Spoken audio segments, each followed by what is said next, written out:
At the time, I was doing a film for Anthony Quinn. I was out here, and it was about a stuntman. It was from a rather good book, but I wasn't fascinated by it. And I went back to New York to see a couple of plays, and there was a party.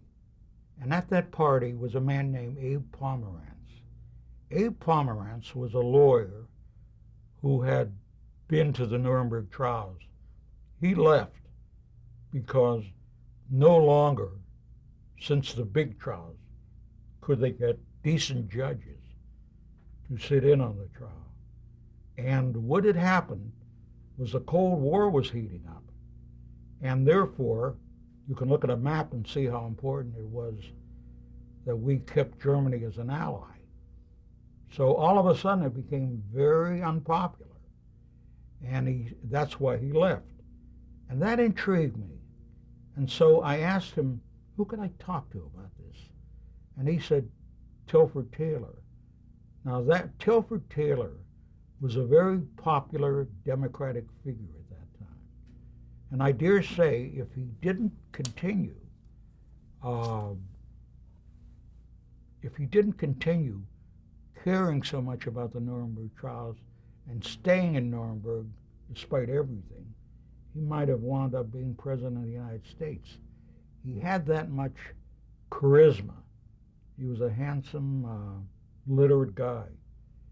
And he insisted on staying because he insisted that that work means something. And so he said to me, Abby, he said, there's something that interests me. I don't know whether it interests you because it's so vague in a way, so hard to dramatize. But it's what happened to the judges who held the fate of justice in their hand in Germany.